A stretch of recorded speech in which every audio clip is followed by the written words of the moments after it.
Okay, this is going to be data recovery case 913412. This is going to be another case that we kind of document from start to finish and see if we can get this recovered for our customer. This is an actual customer job. This is not a demonstration. This is not kind of a how-to video or anything like that.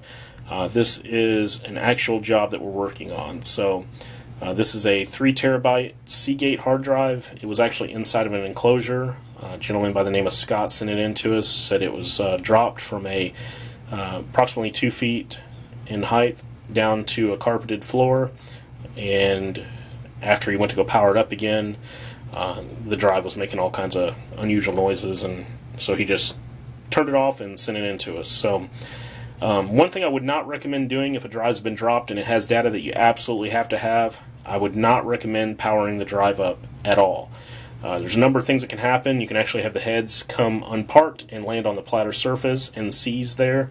If you go to power it up, it may actually, the rotation of the platter, or the attempted rotation of the platter, may actually free itself from the heads when they're seized like that. And it can shear off the end of the head assembly and then scratch the platter surface. Sometimes you can have an issue where the spindle bearing hub, the bearing for the spindle hub becomes damaged and warped, and it'll actually prevent the platters from rotating. That's a very common problem in Seagates, and I'll almost be surprised if that's not the case here. And then also too, you can have just an issue where the heads slam into the platters and just damages them. They actually become mangled on the ends, for lack of a better term. So we'll take a look at it and see with these 3 terabyte drives. You end up running into a little bit more problem with them just because of issues with the flying height that they use. It becomes closer and closer as they pack more and more data onto the platter surfaces. They actually have to have the head float even closer to the platter. They do that so they can narrow its focus and it can read a smaller track, and they can make the tracks more and more narrow on these platters. So they can still use the same size platters, but they can pack more data onto them because the heads are reading so close.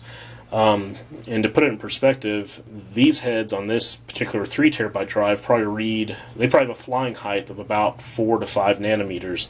A strand of DNA is only about 2.5 nanometers wide, so that tells you how close the tolerances are. So any imperfections in the platter surface, any imperfections in the head assembly, if it were to become damaged in any way, can absolutely impact the platter and start to score it and scratch it. So we have our parts drive here that we'll probably use. It's one that we've used before. We generally reuse parts drives from one recovery to the next, but they match up with what we need on this drive. Generally we try to match up the site code on Seagate drives, and you can see it there. It says WU. That tells us it was made in China. We also try to match up the first 3 in the alphanumeric of the serial number, which on this one here is W1F. So over here on our parts drive, it's W1F for the serial number, and the site code is WU. So on paper, these match up pretty good. It's not really cut and dry. We've actually used quite often heads from a completely different model drive, different site codes, things like that. But these are just the things that we try to match up. You start to build a database of things that you know will kind of work over time when you do a lot of these. And sometimes, if you don't have the parts you need, or you can't locate the exact part you need, then sometimes you just have to go with what you think should work theoretically, and sometimes it does, and sometimes it doesn't. But we'll go ahead and take a look at this in the clean room first, kind of determine what condition it's in. Like I said, I think the spindle bearing may be damaged in this if it was dropped, since it's so common in Seagate drives, but I could be wrong. I've been wrong before on these. So we will we'll go through and take a look at it and go from there.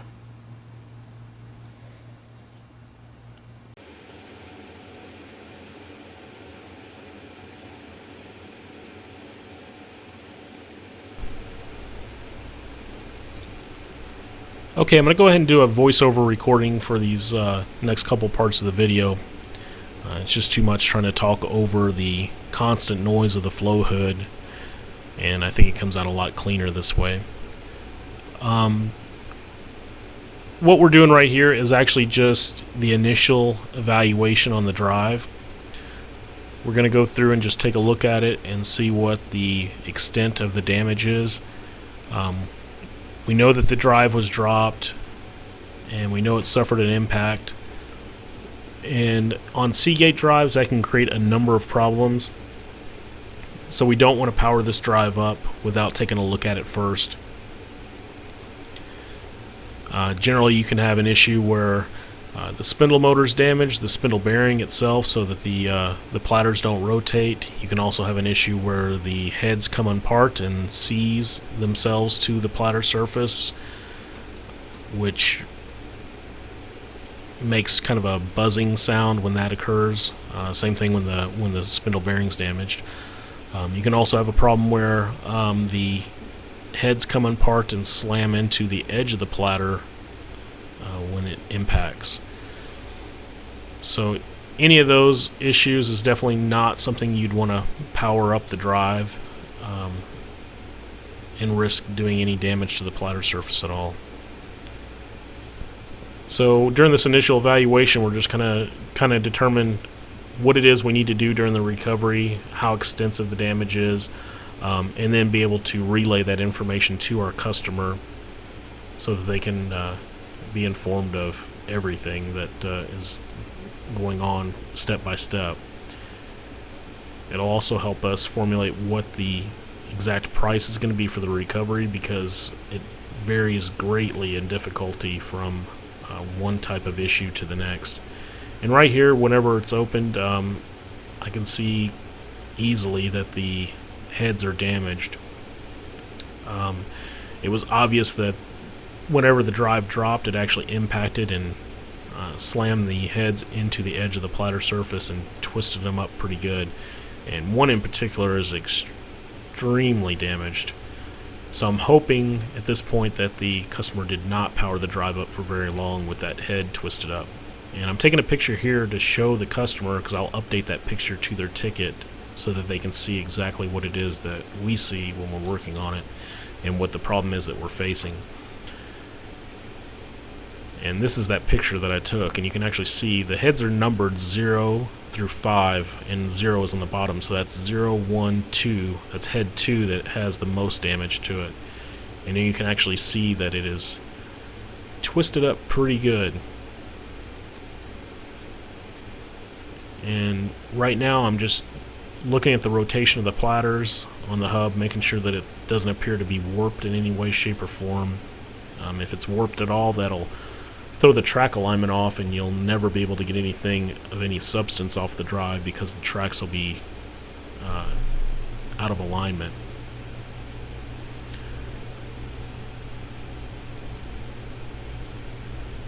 So once we've taken a look at this, put everything back together, then at that point we can go through and kind of formulate a plan of what we need to do. And in this case, it's pretty obvious that the heads are bad. Judging by that kind of damage and knowing that the drive was powered up, we already know in most cases we're going to have to go through multiple sets of heads on this, and it may not be recoverable at all, because it just depends on how much damage that one head, or even the other heads that are out of alignment as well, may have caused. The top platter surface and some of the other surfaces that were visible there looked fine, but you can actually have damage to a platter surface that's almost at a microscopic level. And sometimes we can scope those and point that out, but it's hard to do that on the inner platters, to be able to do that with any efficiency. A lot of times you just have to go through, move forward, and make the recovery attempt. So once this is buttoned up, we'll go through and notify the customer and then wait for their response as to whether or not they want us to proceed with the recovery on this.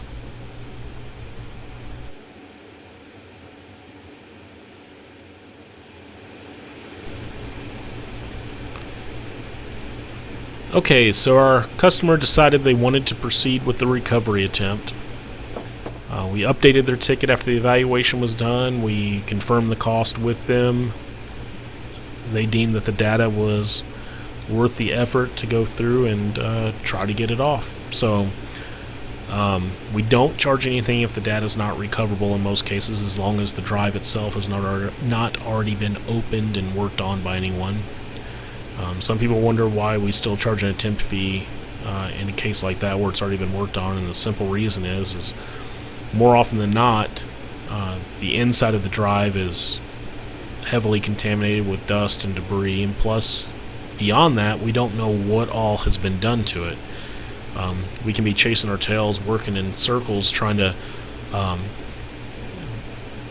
perform a recovery and utilizing remedies that should work, and then scratching our heads as to why they aren't working because somebody's gone off and switched out the controller board without telling us, or they've done something that's caused further damage to the drive internally. We've had drives that have come in that have been just a complete mess inside with fingerprints and everything else all over them. So, but like I said, that's the only time we ever charge an attempt fee on a recovery, is in a case where it's already been opened by someone. Even computer repair technicians and stuff like that, that's not their specialty. Just like we don't work on building computers or replacing motherboards or anything like that. All we do is work on hard drives. So these are extremely intricate and complex devices. It's probably one of the most complex components within the computer itself when you really drill down how they actually function. So when we go through and work on the drives like this, we try to do it in as clean of an environment as humanly possible. The flow hood that we work under creates a class 100 clean room environment, and it pushes out highly filtered, pressurized air that keeps all of the other dirty air outside of that region from contaminating the internal components of the drive. And then we just kind of make sure we keep ourselves covered up as much as possible, so we're not dropping skin flakes and dust and hair and things like that down onto the drive itself, because you can actually have debris on even a microscopic level that you can't even see with the naked eye, but it can wreak havoc on the replacement head. So the goal here is to just provide a work environment that allows us to have the best possible chance for success when it comes to actually recovering the data. So right now I'm just going through and removing the upper magnet. The magnets are extraordinarily strong on these drives, and it's a key component to the actual function of them. And if you really want to read into how awesome these things are, I mean, just go onto our website there at acsdata.com, and we have a write-up there and another video that somebody produced that just shows how hard drives work, and you'll really get a feel for how complex they are and how intricate they are. So the bolt I'm removing now, the screw that I'm removing now, is essentially the one that anchors the head stack to the chassis. If you've watched our Western Digital data recovery cases, you'll know that those heads don't have, most of them anyway, a bolt that anchors the heads to the chassis itself. They just kind of slip down onto a shaft there and are loosely mounted inside the drive itself.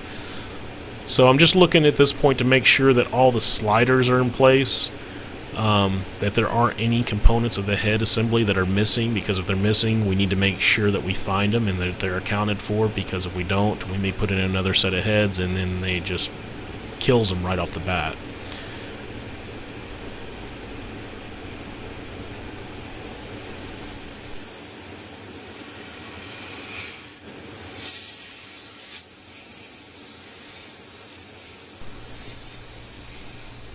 And we try to go through and make sure that there's no dust or contamination at all in the drive. and to see also if any debris blows out of there that we might have missed that may have come off of the head assembly. We always make sure to just double check the platter rotation, just to make sure that there's no any type of warped appearance to the rotation itself. And at this point we're just going to go through and disassemble the parts drive. This will have the heads in it that we're going to use to replace the damaged heads. And it's essentially the same process. We just remove the PCB and all the same components that we just removed on the customer's drive. Now you can't just swap PCBs out. We have another video out as well explaining why that's not possible. Sometimes a drive will fail and the customer will just take that green board there, the controller board, and move it over to another drive.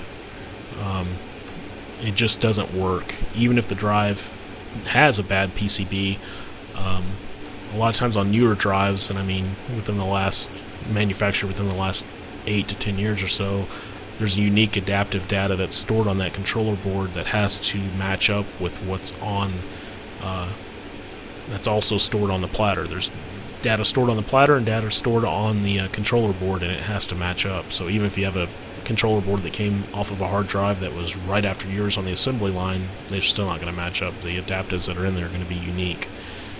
And here I'm just making a double check on these replacement heads, making sure that they look good. We generally use these multiple times. That's one reason why we don't charge for parts. We can just reuse them from one recovery to the next. And once we're done with them, we just move them back to their source.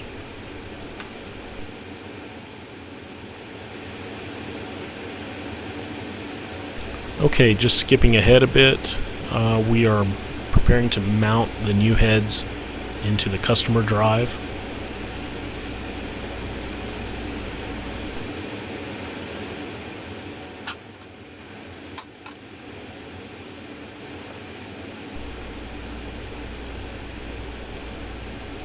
And now we have the heads just getting parked back onto the ramp. And excuse my hand, but there's really no other way to do this, and this isn't really a how-to video. This is just kind of demonstrating the entire process that we go through. And getting the heads reparked and making sure that you do it without damaging the replacement heads is really a key element to this. And then once you have that part done, then you can go through and actually finish the remaining assembly of the drive. So we'll start by just replacing the magnet, and once that's in place and locked down, we'll go through and start replacing the screws that we took out, and do one check to make sure that the heads seem to line up and ride out to the platter without any issues at all. We don't want them to hit the platter surface at all whenever they're coming off the ramp. So, and now it's just a matter of reassembling everything, the few screws that we took out, and then we'll go through and put the case back on, and we'll prepare to take it in and see if we can get it to image. And once that is done, that'll kind of determine what the next course of action will be. Sometimes when we image a drive, it doesn't last very long, but we'll just have to see what this set of heads does.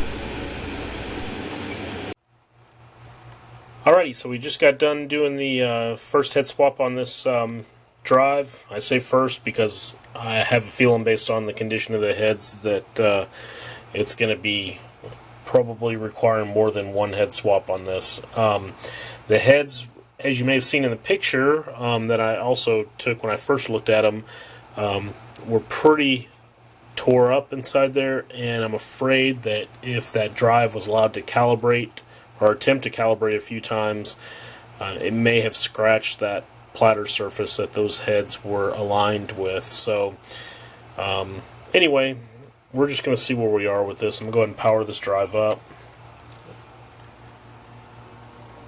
And you can see the busy light up there, and we'll wait and see if it calibrates. It's trying to, I can hear it. No, that's not going to be good.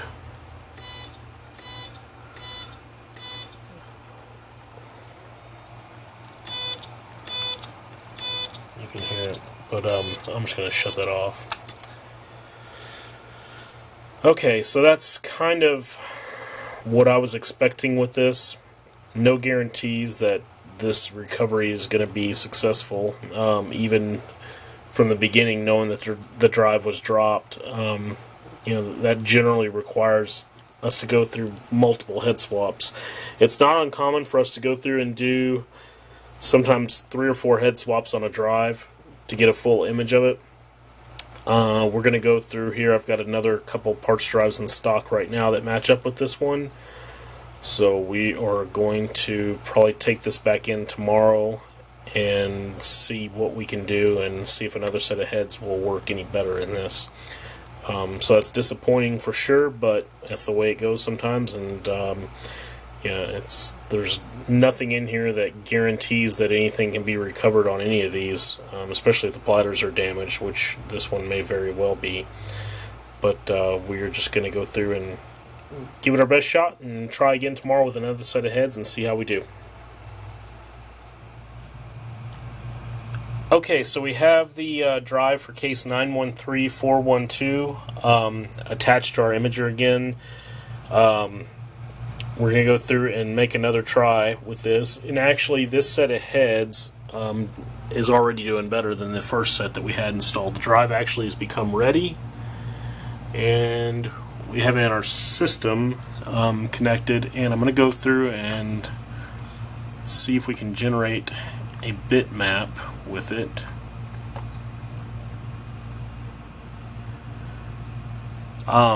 Worked with it a little bit just a minute ago and could not generate a head map on here, so it's a little bit of a concern.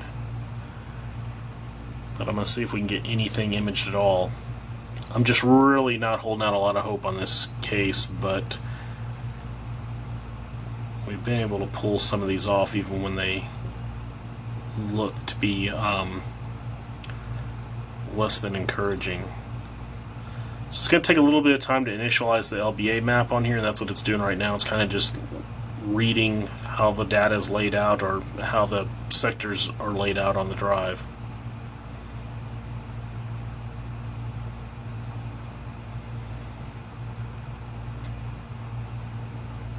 And this is such a large drive, it may take a little bit longer to do. And also, this drive may not be in the best operating condition either. Okay, well, it got through the first step of it. You can see down here we've moved on to it's initializing the selection map. So here in a moment it should start trying to image and locate any partitions that are on the drive. And once it does that, then we can actually just select to image those sectors.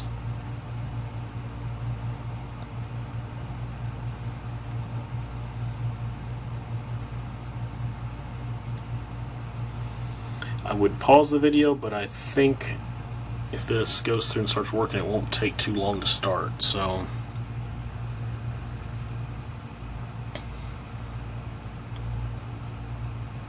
and then again, it may get to the point where it just doesn't do anything. So I'll give it another 15 or 20 seconds here, see what we get.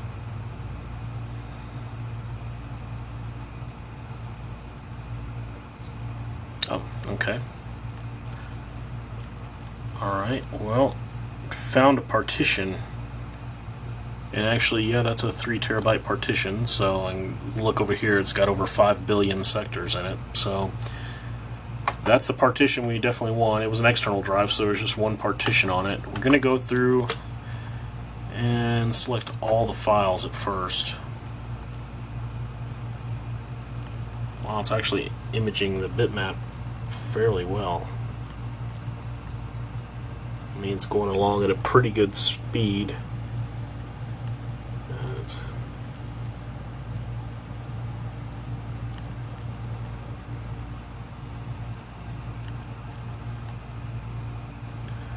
I'm actually very, very happy with the performance right now of this drive. This is very encouraging. Okay, I'm going to go ahead and pause this and then come back once we have this bitmap fully generated so we can kind of see how much data is on here. It's going to take it a little while to finish this part of it up.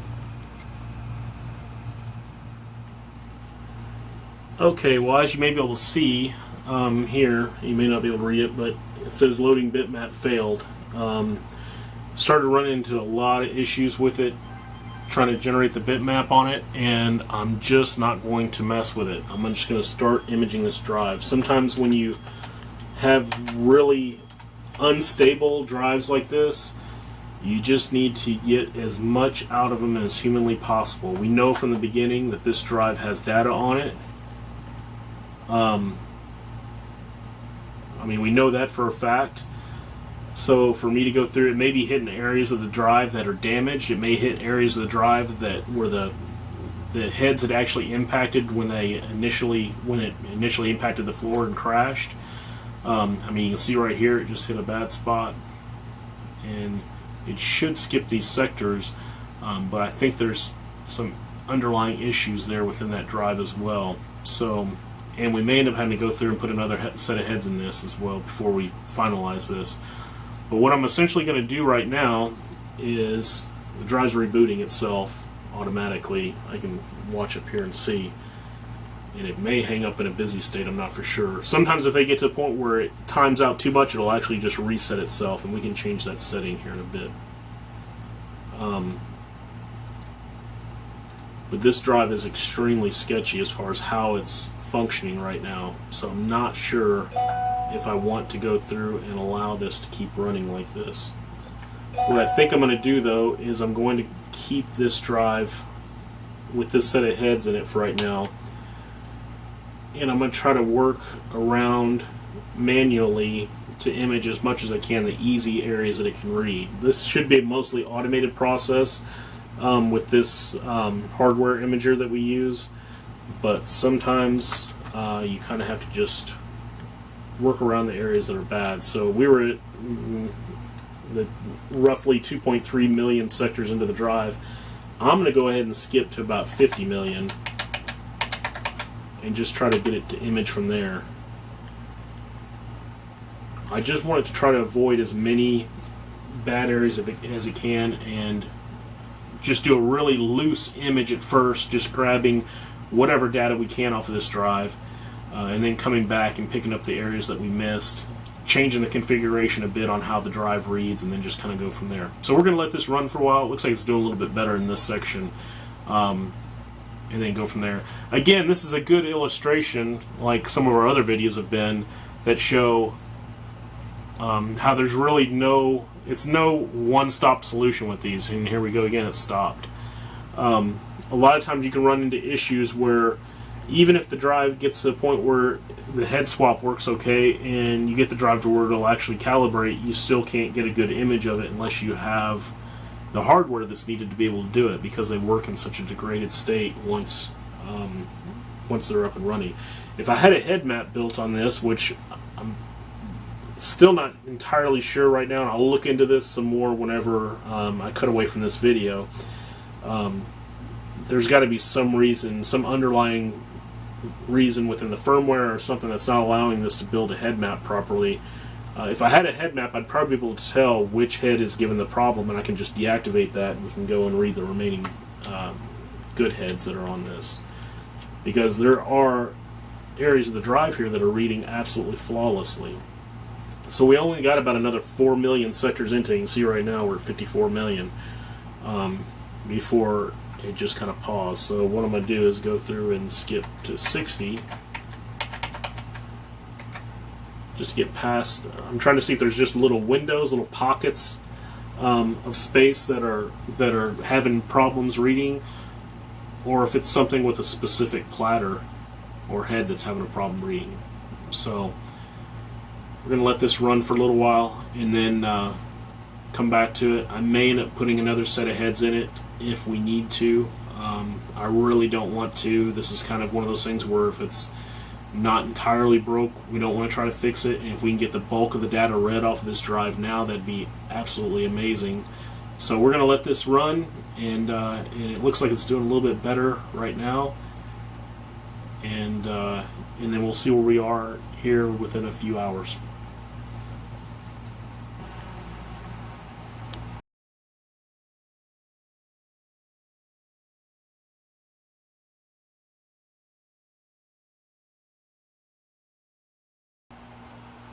Okay, we have case 913412 finally showing some good results here. Another set of heads in this. We've kind of gone through a spell here where we weren't having a whole lot of hope that this drive was going to be recoverable. We've gone through at this point and put in just this morning a fourth set of heads in this drive. This set of heads is actually responding extremely well. So you can actually see at this point here how fast the drive is actually imaging. There could have been a couple of different things. There could have been some issues where there was just slight incompatibility with the heads that we had, even though they were a good match on paper. Ironically, this set of heads that we installed was from a different site code. They were actually manufactured in a different country. Usually when we do recoveries, we have to be really conscious about matching up site codes, country codes, and getting close to the same date of manufacture if we can, within a few months or so.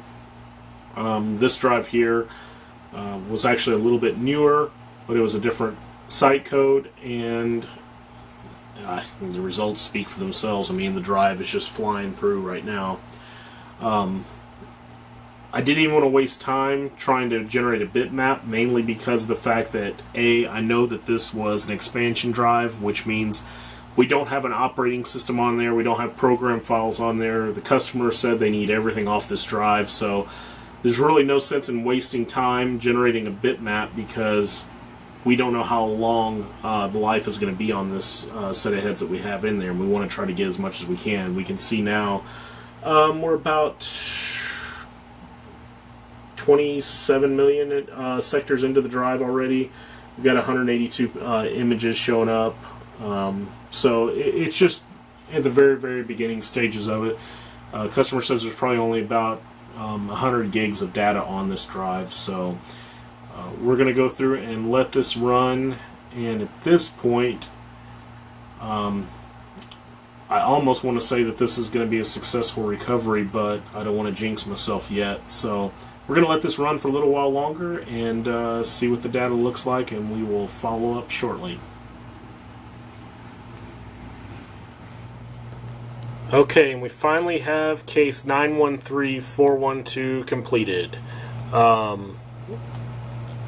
We've gone through now and treed up all the data and have everything rebuilt and ready to copy over to the new external drive.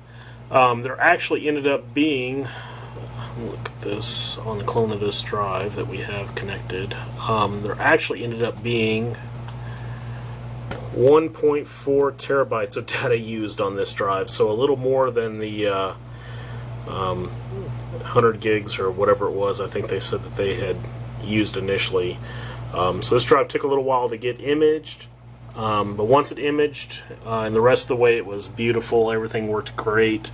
Not going to show any of the data on here, but basically this was just a backup of our customer Scott, and so we went through and completed everything for him, and now we'll go through and copy everything over to a brand new external drive. There was about I want to say 50 or 60,000 images on here for our customer, so it was definitely something he definitely needed and wanted for sure.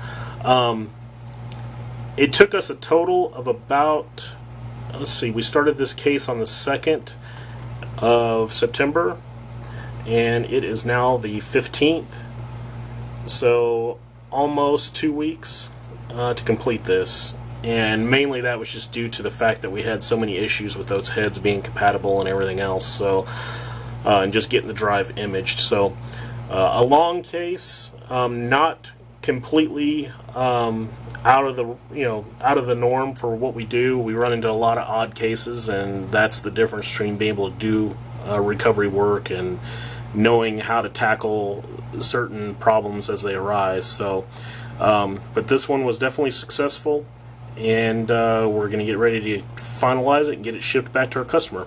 If you have any questions about our services, visit our website at acsdata.com. You can also give us a call at 1-800-717-8974, and we'll be happy to help you. Thanks for following along on this exhausting recovery we've been working on, and glad we could do it for you. Thanks.